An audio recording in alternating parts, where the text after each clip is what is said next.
Hello दोस्तों, welcome back to my YouTube channel R K Sharma. आज के एपिसोड में हम लोग मैथमेटिक्स का एक चैप्टर देखेंगे जिसका नाम है चक्रवृद्धि ब्याज यानी कंपाउंड इंटरेस्ट। देखिए दोस्तों, कंपाउंड इंटरेस्ट क्या होता है? तो कंपाउंड इंटरेस्ट वह होता है यानी यदि हम कहीं सूद पर या ब्याज पर कोई पैसा लेते हैं और फिर हम उसको चुकाते हैं, तो चक्रवृद्धि ब्याज में और साधारण ब्याज में अंतर यह होता है कि साधारण ब्याज में हम पैसा जितने दिन रखेंगे उतने दिन हमको उसी हिसाब से सूद या ब्याज लगेगा जितना मूलधन हम पहले ब्याज पे लिए थे। लेकिन दोस्तों, चक्रवृद्धि ब्याज में एक निश्चित समय होता है, एक समय निश्चित किया जाता है कि उतना समय के बाद आपका जो ब्याज होगा वह और मूलधन दोनों जुट के मूलधन बन जाएगा। यानी अब उसके बाद उन दोनों मिला के जितना अमाउंट होगा उस पर ब्याज चलेगा। तो यही अंतर है दोस्तों साधारण ब्याज और चक्रवृद्धि ब्याज में। तो सबसे पहले हम लोग चक्रवृद्धि ब्याज का अध्ययन करेंगे, इस चैप्टर के बाद हम लोग साधारण ब्याज का अध्ययन करेंगे। तो इस चैप्टर को बनाने के लिए, इस अध्याय का अध्ययन करने के लिए हमें कुछ टर्म्स हैं, कुछ छोटे मोटे फॉर्मूलाज हैं जो हम लोग देख लेते हैं। सबसे पहले हम लोग पी कहते हैं, किसको? पी कहेंगे हम लोग अपने प्रिंसिपल को, ठीक है। जो हमारा मूलधन होगा उसको हम लोग पी से सूचित करेंगे दोस्तों। उसके बाद टी से हम लोग सूचित करेंगे टाइम को, जिसे समय कहेंगे। आर से सूचित करेंगे रेट ऑफ इंटरेस्ट, जिसे कहेंगे हम लोग ब्याज की दर। ए से सूचित करेंगे हम लोग अमाउंट यानी मिश्र धन को। इन सब टर्म्स की सहायता से हम लोग क्या करेंगे कि प्रश्नों को हल करेंगे। चक्रवृद्धि ब्याज को हम लोग लिखते हैं दोस्तों CI यानी कंपाउंड इंटरेस्ट, हिंदी में कहेंगे चक्रवृद्धि ब्याज। यानी चक्र, एक समय के चक्र के बाद इसमें वृद्धि होती है इसके मूलधन में। तो चक्रवृद्धि ब्याज निकालने का फॉर्मूला है दोस्तों। अब हम लोग यह पूरा नहीं लिखेंगे, इसके बदले जो संकेत हैं उसी का प्रयोग करेंगे। इससे हमें बनाने में आसानी होगी, सहूलियत होगी और जल्दी जल्दी हम अपनी प्रक्रियाएं कर पाएंगे। तो यह जो होता है दोस्तों CI यानी चक्रवृद्धि ब्याज, यह होता है P into 1 plus R by 100 पर पावर T माइनस P। इस फॉर्मूला को यूज करके हम लोग चक्रवृद्धि ब्याज ज्ञात कर सकते हैं। और इसके मिश्रधन का फॉर्मूला, अमाउंट का फॉर्मूला होता है P into 1 plus R by 100 पर पावर T। जहाँ क्या है दोस्तों, अमाउंट P हो गया मूलधन, R हो गया रेट, T हो गया टाइम यानी समय। ये तो सिंपल फॉर्मूला हुआ दोस्तों। अब हम लोग कुछ विशेष परिस्थितियों को देखते हैं। यदि ब्याज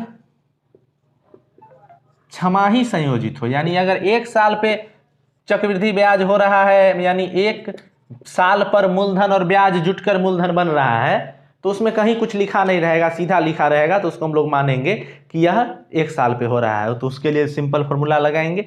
लेकिन अगर जहाँ पर स्पेशल कंडीशन हो तहाँ वो लिखा रहेगा, वहाँ पे उसके अनुसार हम लोग चलेंगे।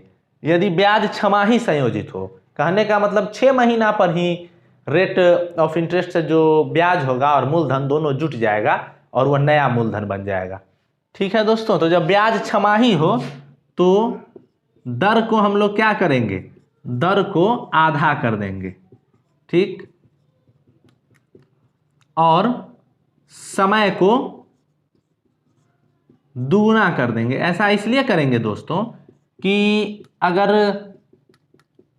छमाही संयोजित हुआ तो 6 महीने का ही ब्याज लगा ना, साल भर के ब्याज का रेट लिखा रहता है तो उसको आधा कर देंगे हम लोग। और समय दुगुना इसलिए करेंगे क्योंकि हम समय को काउंट ईयर में नहीं करके छमाही में करेंगे। तो अगर 1 साल है तो वह 2 छमाही हो गया, 2 से गुना कर देंगे। 2 साल है तो 4 छमाही, सबको 2 से गुना करना पड़ेगा क्योंकि 1 साल में 2 छमाही होता है।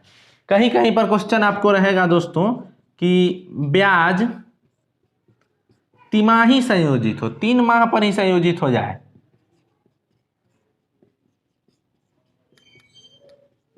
तब क्या करेंगे दोस्तों, तो दर को करेंगे 1/4 गुना, यानी चौथा भाग, चौथाई कर देंगे।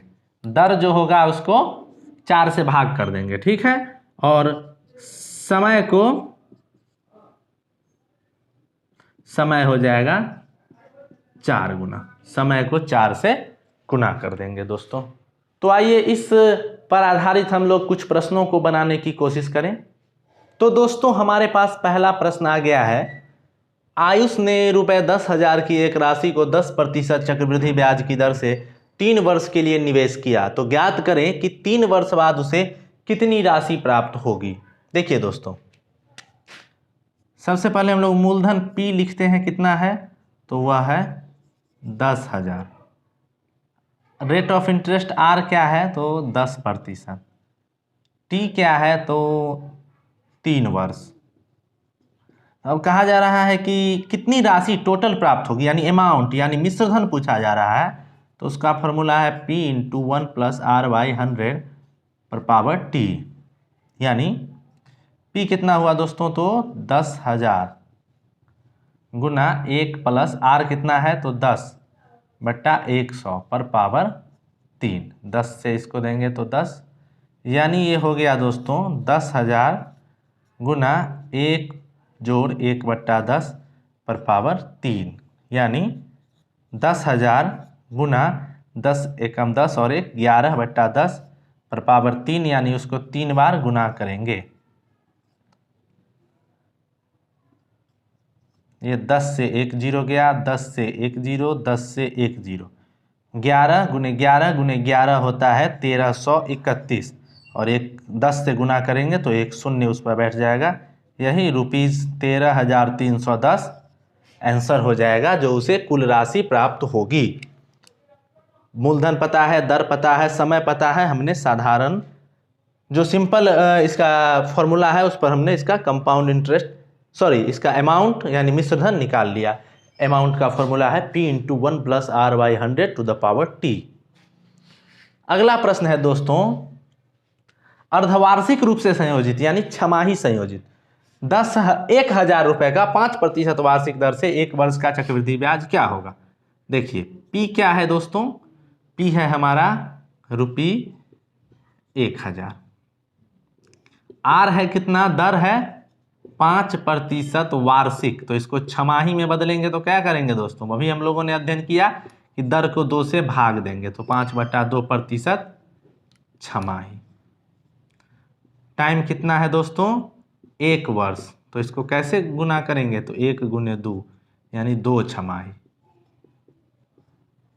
अब इसका हमें चक्रवृद्धि ब्याज CI निकालना है, तो CI होता है P × 1 + R/100⁻T P, यानी P हो गया 1,000 गुना 1 जोड़ R हमारा हो गया 5/2 और फिर बट्टा में 100/T यानी 2 और माइनस 1,000। 5 से 100 में भाग देंगे तो 20, यानी 1,000 गुना 1 जोड़ 1/20 दूनी 40/2 और माइनस 1,000, यानी 1,000 गुना 40 41/40 गुना 41/40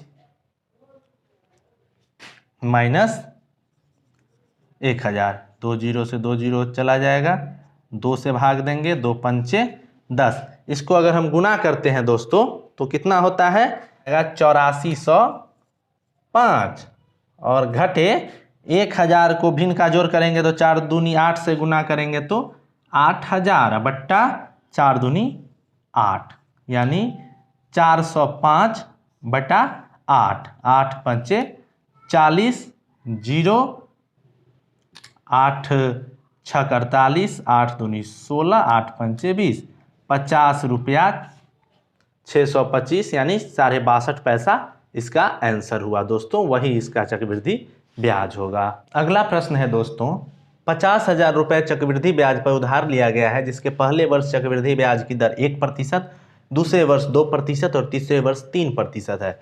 तो 3 वर्ष बाद अदा की गई राशि ज्ञात करें। देखिए दोस्तों, इस प्रकार के प्रश्नों में यदि हर वर्ष अलग अलग ब्याज की दर हो तो उसके लिए हम लोग फार्मूला लगाएंगे 1 + R1/100, फिर उसको गुना करेंगे 1 + R2/100, 1 + R3/100, और जितना अलग अलग होगा उससे हम लोग गुना करते चले जाएंगे। तो हम लोग लिखते हैं P है हमारे पास ₹50,000। उसके बाद हमारे पास है T है 3 ईयर्स, R1 है हमारे पास 1%, R2 है 2% और R3 है 3%। अमाउंट निकालना है, A होगा P × 1 + R1/100, 1 + R2/100, 1 + R3/100, यानी 50,000 गुना 1 + 1/100 गुना 1 + 2/100 गुना 1 + 3/100। 50,000 है, 50,000 गुना 101/100 गुना 102/100 गुना 103/100। 100 से ये गया, 100 से ये गया। उसके बाद हम लोग इस सब को गुना कर देंगे। किसको किसको गुना करेंगे दोस्तों? तो हम गुना करेंगे 101, 102, 103 और 5 को, और भाग दे देंगे हम लोग 100 से। या फिर अगर इस 5 को हम लोग 2 से गुना करके 10 कर दें तो यहाँ एक 2 और आ जाएगा। उस 2 से अगर इसको भाग दे दें तो ये हो जाएगा 51। इस 10 से ये करेंगे तो ये 10 हो जाएगा। इसको अगर हम गुना करें 101, 51 और 103 को तो हमें प्राप्त होगा ये, यानी 5,30,553, और उसको 10 से भाग देंगे तो ये हमारा आंसर हो जाएगा दोस्तों 53,055 रुपये और 30 पैसे। बस अलग अलग रेट है तो 1 + R/100, 1 + R2/100, 1 + R3/100। एक और साल होता तो 1 + R4/100। तो यही इसका फॉर्मूला है दोस्तों। आइए अगला प्रश्न देखें। किस वार्षिक ब्याज की दर से 625 रुपये चक्रवृद्धि ब्याज से 2 वर्ष में 676 हो जाएगा? देखिए दोस्तों, P हमारे पास है 625, R हमें निकालना है, T है 2 वर्ष और अमाउंट हो गया 676। फॉर्मूला पे बिठाएंगे हम लोग, हमें एक समीकरण प्राप्त होगा और उस समीकरण को सॉल्व करेंगे तो हमें R यानी रेट पता होगा। A होता है दोस्तों P × 1 + R/100 T, यानी 676 होगा 625 गुना 1 + R/100 T यानी 2। अगर हम 625 को इधर ले आए नीचे, 676/625, तो ये हो जाएगा 1 + R/100 2। इससे हम लोग लिख सकते हैं 1 + R/100 2, और 676 को लिख सकते हैं 26 का पावर 2, और 625 को 25 का पावर 2, यानी 26/25 का होल पावर 2। दोनों तरफ से पावर हटा देंगे 2, तो 1 + R/100 हो गया 26/25, जिससे R/100 हो गया 26/25 घटे 1, यानी 26 घटे 25 1/25। तो R बराबर, यह 100 इधर भाग में है उधर गुना में, तो 1/25 गुना 100, 25 चौका 100, यानी 4% रेट इसका आंसर होगा दोस्तों। हमने कुछ नहीं किया, बस जो जो वैल्यू दिया गया है उसको हमने मान रखा और फॉर्मूला पे बिठा दिया, हमें समीकरण प्राप्त हो गया और उस समीकरण को सॉल्व करने से हमारा उत्तर प्राप्त हो गया। तो आज के एपिसोड में इतना ही दोस्तों। अब हम लोग अगले दिन इस चैप्टर का एक और पार्ट देखेंगे, और जितने पार्ट में यह चैप्टर समाप्त होगा उतने दिन हम लोग अध्ययन करेंगे। आप जिस प्रकार के प्रश्नों को मैंने बताया, इस चैप्टर के फिलहाल आसान प्रश्नों को आप लोग हल करें। अगले एपिसोड में धीरे धीरे इसमें प्रश्नों की जटिलता बढ़ेगी और हम लोग भारी प्रश्नों का भी अध्ययन करेंगे। तो आज के लिए इतना ही। आप लोगों को देखने के लिए बहुत बहुत धन्यवाद। Have a nice day. Thank you very much friends.